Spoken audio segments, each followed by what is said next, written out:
These first 3 pictures are acrylic paintings that I painted that I'm showing you. And my teacher is coming up in the video at the end. She is talking about watercolor paintings. She teaches watercolor painting also, as well as the acrylic. She has been painting and doing art since she was a kid. I couldn't tell you how long.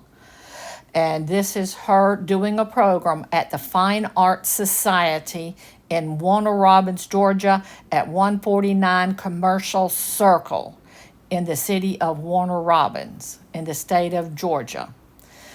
And I am posting this on here for those who do not do Facebook so that they can watch this. We have members who aren't Facebook people. So I'm putting this on my page so they can watch it, and you can share it with your friends and they can watch also. Thank you. Can you move the purse so people can see what I'm doing? Yeah. There's a bit of a block. And I use usually 140-pound watercolor paper, and this right here is a piece of just foam core. It's good to get gator board because it has like PVC top on it instead of paper, so you're not like ripping the paper off when you take the tape off. But I've been using foam core because somebody took my gator board. And then this right here is frog tape, the newest invention that I absolutely love. Before that, I used the blue painter's tape, and it used to, if you didn't do it right, it'd pull up your paper. Now, frog tape comes in green and yellow. The yellow is the low tack, so it will not tear your paper. And it gives you a nice edge. And when I tape down my paper, I just don't tape down corners, I tape down the paper. Because when it gets wet, your paper's going to go, ooh. How's it going to go again? Frog. Ooh. Yeah, the yellow frog tape. Frog tape. Yeah, I got it at Wellston's over there by the pond. It's called the pond now, but I think they have it at Lowe's, Home Depot, any of that. Yeah. Yeah, and they have the big wide one like this, and they also have the normal narrow one. I just do this because it gives me more purchase to put it down, so it doesn't undo and then end up getting wibbleable in there. Which, with watercolor and a lot of water, you're going to end up with wobbles. So I'm going to take this down here. Hopefully that'll do its drying. And some green too. Yeah, the green has more tack to it, so it'll be more apt to tear up your paper. But I've used it. I used a whole roll of it before I discovered the yellow. The green would be good on canvas. Yes. Okay. The green and the blue is excellent on canvas. And the frog tape, here's how it got me going to frog tape. They were doing a display or something, a commercial. And it said, and it leaves a crisp, clean, no underbleeds, a line on your wall. And I need that. So for the acrylic, do I get green Yes. or, okay. Yeah. Guess where I'll be tomorrow morning. I'll see you there. Because I got the blue and it ripped off that page. Yep. Yeah, mine's done it. My blue Yes. did that a lot. Yeah, and it's just frog On the tape, other and if you thing. go looking for frog tape, then they'll have them side by side. And I think they probably even have it at Walmart by now. It's new, but not that new now. But now in this little spot, I put paint down, and you have to have a decent amount of paint there and have it wet and put salt in it. If you look at my horse painting up there, the white horse with the foal, the black foal, and you see the flowers in the background, that's salt. I didn't do anything except throw salt back there. It looks like the flowers back in the field. Salt is fun, and you can use all kinds of salt. You don't have to use regular old table salt like here. You can use the big rock salt and stuff like that, and it gives you different textures. And when it's completely dry, you just brush the salt off, and it leaves these cool little stars. Yeah. And so when I use, these are two paints that I've stuck in a thing, so they end up being like a cakes. And then I get a paper towel like this, and then I drop it in each one to wet all of the paints so they're able to be used. We need to bring out 911? Okay. Oh. Crumbs sticking off bread. Oh no. I know. She Oh. tape on The brushes I use basically is a 1-inch brush, and it can be any kind. This one right here, it's a round, and it has to have a good flick back. And this is a great brush. And then I have like my little rigger brush, and that one does little line details, small lines and stuff like that. And then, of course, infamous toothbrush. Can't do without it. Straw. A lot of fun with those. And then, Is that the Hunter Biden variety? yes. Except there better not be any crack in there. And this right here is a nifty neato thing that was discovered. And it is not, it's a Frisket pen. Frisket, yeah. So it's got the stuff in there so you can draw with it. Let's see if I get Where it did going. you find that? Online. Another thing that I saw in Amazon yeah, something I saw online and saw someone do it. I went, oh, I need that. So it may already be dried out. The problem with Frisket, which is why I don't use it very often, is because Somebody if made you a don't use comment it- on one of those watercolor sites that Yeah. they stick a pin in it every time. well, you can't because this has got a felt pin at the end. Yeah, we'll see. There we go. Now it's working. See, if I draw it like this, you can't hardly see it, but it has like a light blue color to it. And you let it dry, and it's like rubber cement. Y'all remember rubber cement? Yep. See, after it's dry, and let's see if I can push it here. I don't know if I can or not. And let's say we'll paint over it.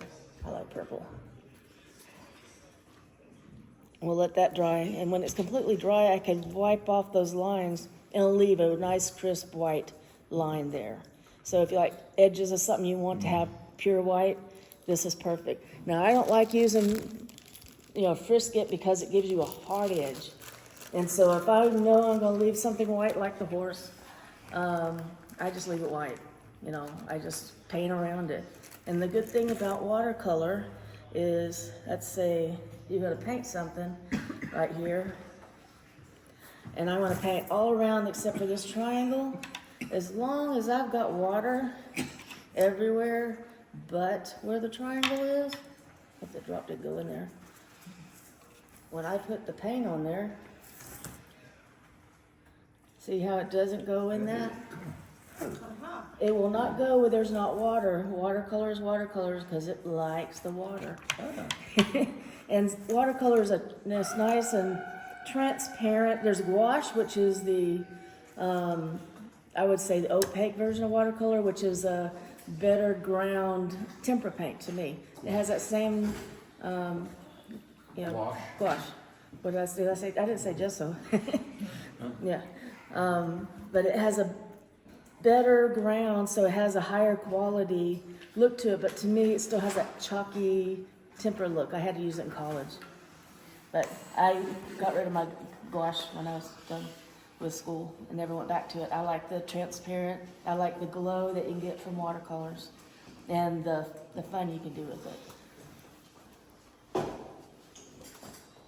But what I do mostly is if I'm letting it dry, like I think this is dry enough, and I have yellow down, I have blue down, so if I go over here and get green, I was gonna do it the other way, and go across here, you can see how you can glaze over, and the undercolor comes through.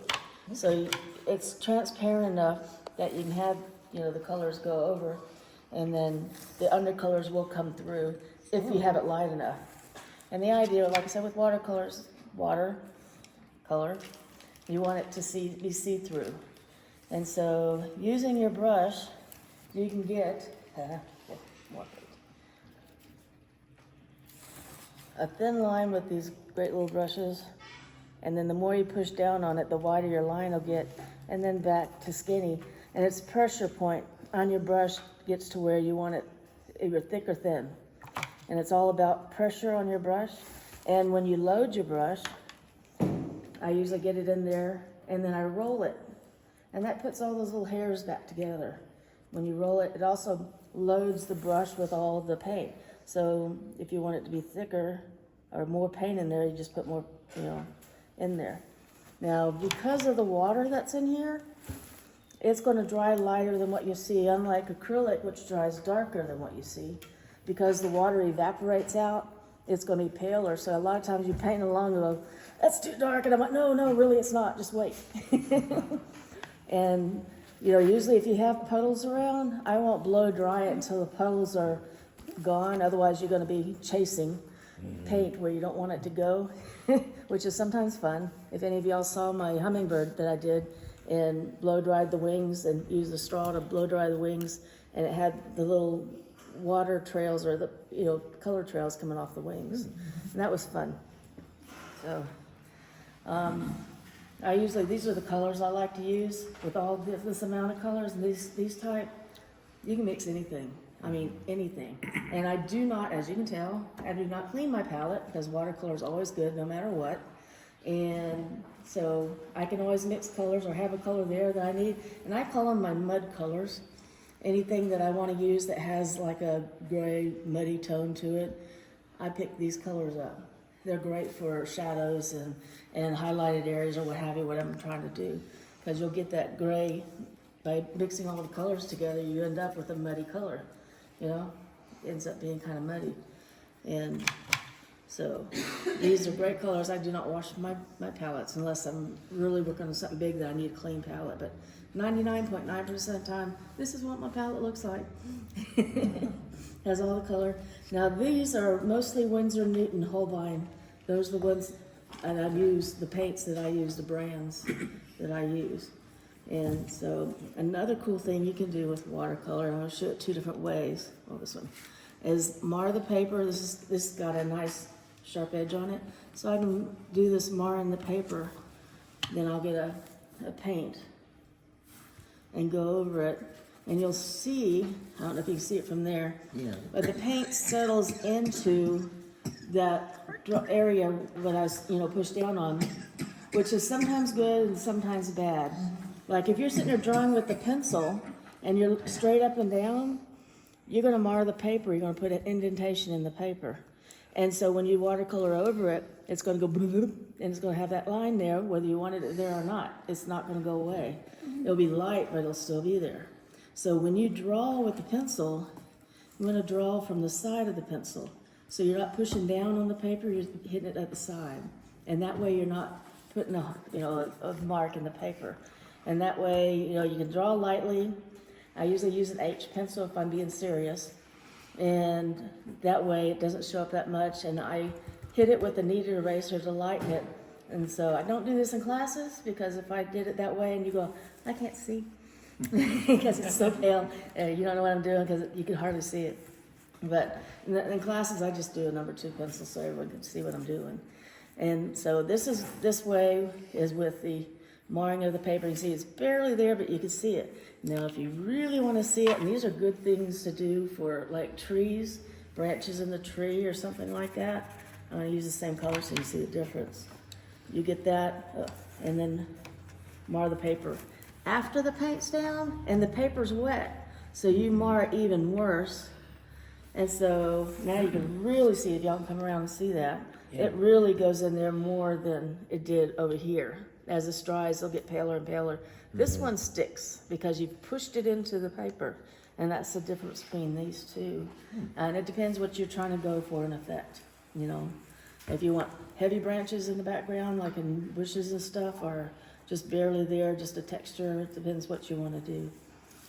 And like I said, if you're doing like the rigger brush, and someone posted something that had this wonderful rigger brush, do you tell?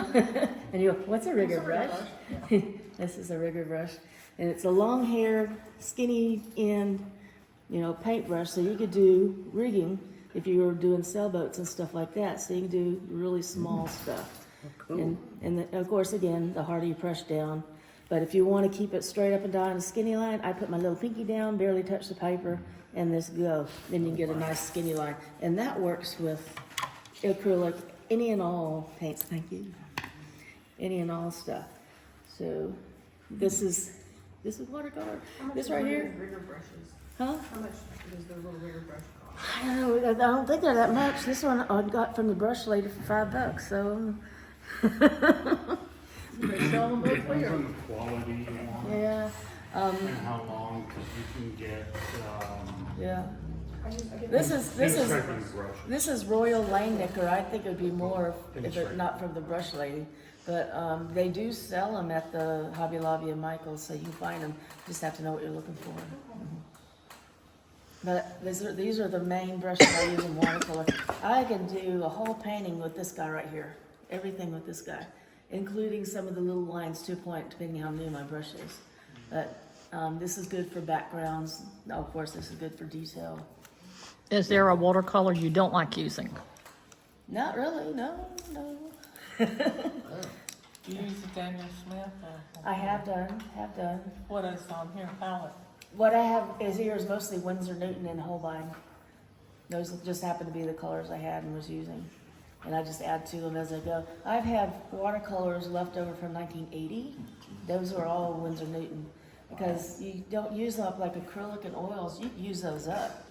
This one, since you're using more water than paint, it takes forever to go through a tube. So when you get little bitty tubes, they'll last you a long time. So you don't need big ass tubes like you do everywhere else. Like mine. I've still got tubes from 92, 93.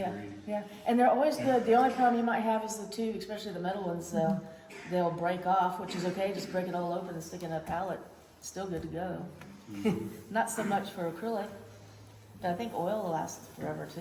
You stick it in the freezer. Yeah, yeah, I've got some from I went online Ellen Swafford. yeah, yeah. I remember that.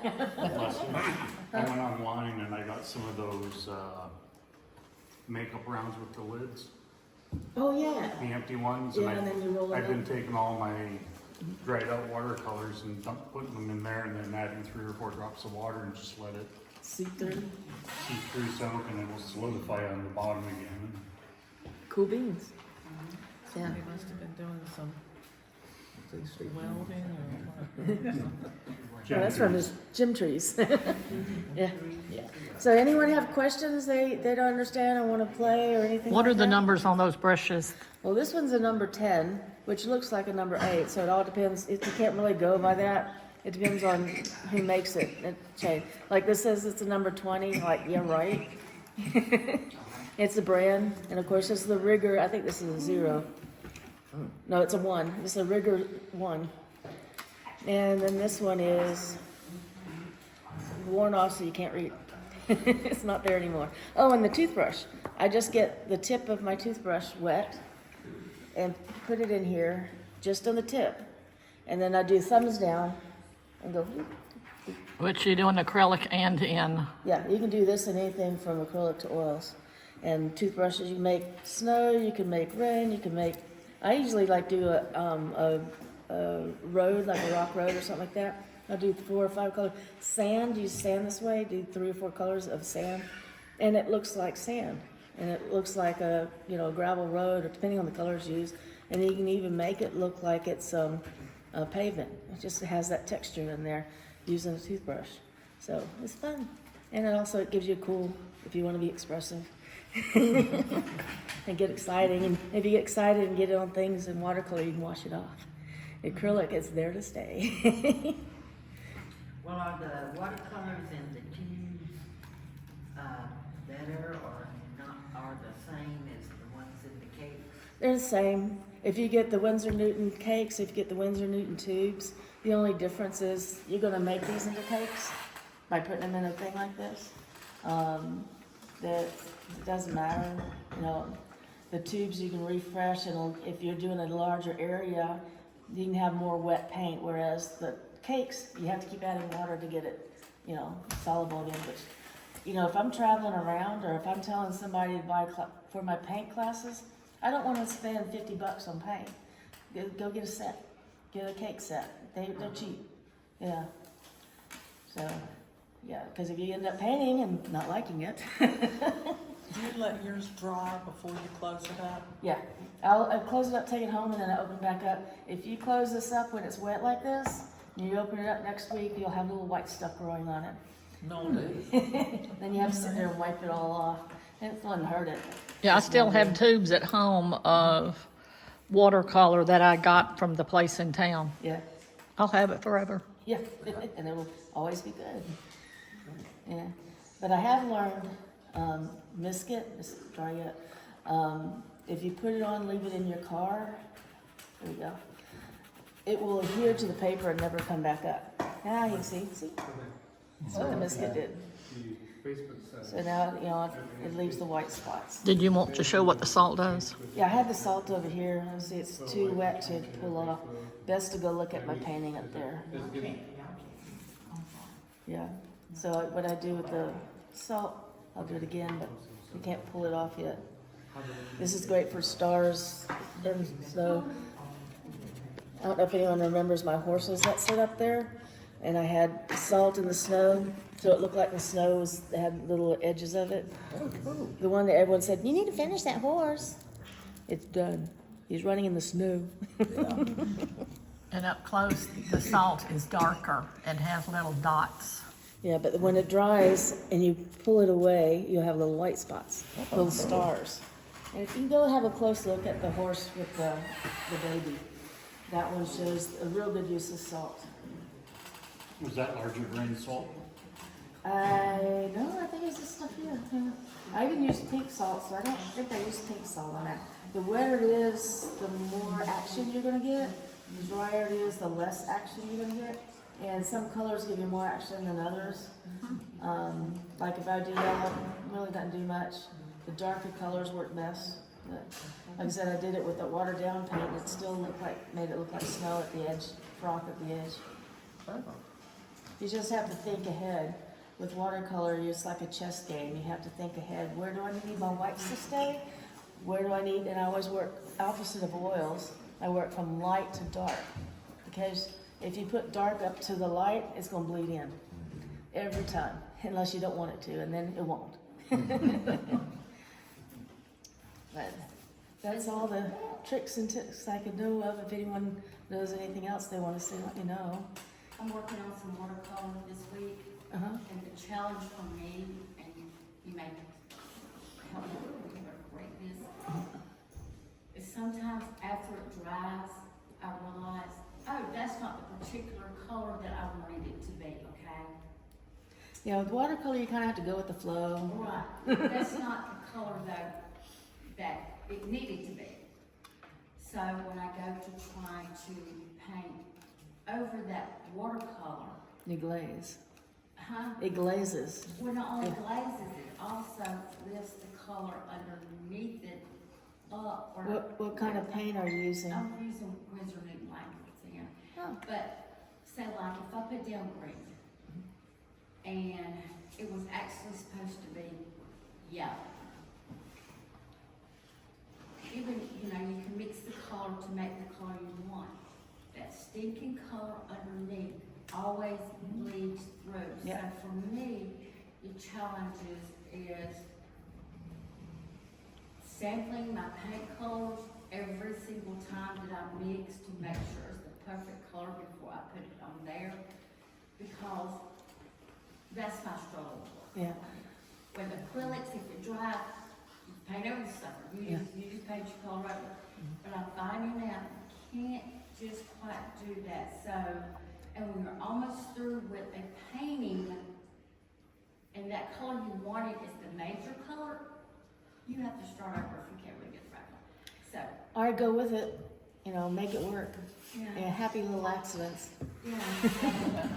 Have you heard Alan's story about some picture that she made that she didn't like, and later on somebody bought it and loved it? No. But that's my challenge now. I had one that won for first place one time, in a show. After I made, there was kind of like geranium looking things, and I was real disgusted with the painting, and I just took a brush or what do you call those flat things? Yeah. Out night. A palette knife. And just went palette knife and just went like this with it. And then it turned out really pretty. And it won first place when we were in over there on Eagle Springs. Oh, wow. Yeah. So you never know. Yeah, like I said, the watercolors, you gotta think 10 steps ahead. And I mix on the paper, so if it's not just right, you don't know. The only person knows is you. You know, other people will see it and say, oh, that looks so good. And you're going thinking in your head, oh, that looks like shit. Because in your head, you had a different view of what it was to be. Yeah, like if I wanted, I was wanting my dress to be red, and it came out orange. So I thought if I put a little brown watercolor on top of it. No. I just redo the red again, except in the highlights and have the orange as the highlights. Anyway, I just, yeah, and just keep bleeding through. I was just thought there was something I could do to fix the bleed through, but. Yeah, with reds, you want to go with orange and purple to change the color of reds. Like you say, you put brown in there, it gets muddy. That's what I say, it looked like she was just laying in a mud puddle instead of a red dress on. Now, Yeah. you can get it wet, just that area, and keep it wet for a few hours, and then come back in with a paper towel and daub it up. It'll pull Some of it, some yeah. of that Yeah, I color. tried to lift it with a brush, you know? No, you have to do it with paper towel. Okay. Now, if you get a brush you hate and then put it in like Clorox, it'll take it up. I'll toss some of that. But only if you really hate the brush, because it's going to screw your brush up. There's also a little technique that's called bokeh. Have you done any of that? Yeah. Where you, Kim you're is doing- layering, like you say, you know, and then the first layer, they make a little, it's like a brush handle, but it has a sponge on the end of it, and it's a circle. And you do like this while it's wet. And then when that dries, and you're gonna go back over it and put another layer on it, that spot It's going to be is different. gonna be a different color or a lighter color. And then you can do it again several times, and then you can have different Like color, textures. different layers of bokeh Yeah. in it. It's good for backgrounds. Has great texturing and coloring. Yeah, but the thing, like I said, with the watercolors glazing, you know, you go over it, you're gonna see it, whatever's underneath there. It's hard to change that. Even if it's a dark color? Dark color, you can go over it again, even with the light color, it'll change the color slightly. Well, I was thinking when you did that with the red, and you told me to put red on these, should I take the red and go over that purple? If you want, I mean, purple over the, yeah, you can do in the center wherever you want it darker. Yeah, like where the shadows would be, definitely do that. And then at the end, you can actually, in the mirror where the water hits it, or where the light hits it, do like this. Like he was saying with water, put it on there, count to 10, and then hit it, and see it lightens it up. Okay. Yeah, but give it 10 seconds at least, longer if you want it more picked up. Make clouds that way. Yeah, yeah. That's another thing you can do is print with watercolor. Like she said, if I have the color down and hit it with the watered up paper towel, it's going to pull up like cloud shapes. Or I could sit here and go like this, put it in here, and have that and go look and see and have a texture that way, you know, by hitting it with this watered up paper towel. And that makes different textures as well. And another thing, bubble wrap. Now, Peggy's gonna be good at this. Bubble wrap and stuff like that makes great textures. And anything can make textures. And if you want to print anything, get an old, remember from school, get a potato, carve it out, dip it in paint, and there you go. I watched one video that was for kids, and they were using the little broccoli. Yeah. You know, you cut an end of a broccoli off, just a tip, and you dip it in your thing, and then it makes the leaves for the trees. Yeah. And another thing, yeah. What I used to do is flood watercolors, is to flood my paper with turpentine and then drop color on it. It's so much fun to watch. Oh, it goes like watercolor, right? It's a resist. Yeah. So much fun to watch. That is cool. Yeah, and another thing is, you know those little lace doilies, the paper lace doilies? Yeah. You can put color down and put that on there and pick it up, then you have a lace tablecloth. Oh, wow. Yeah. You have to kind of, another one, count to 10 or 15, have it long, pull it up, then you got that design on the, What I want to do is I want to learn how to do from you, like Terry Gamble with the trucks, and it looks like silver, Oh, yeah, you know, chrome, Yeah. and all. How do you do that? Chrome is all about hard edges. If you look at it, you don't get soft edges. It's like a dark, light, medium, and that's what makes it look like chrome. Blue undertones. Yes, depending on the day, time of day. Yeah. It's all about the hard edges on chrome. Those And are so it's beautiful. reflections. Yeah. Yeah. Any other questions or want to play? I'm good. No, that was great. Thanks.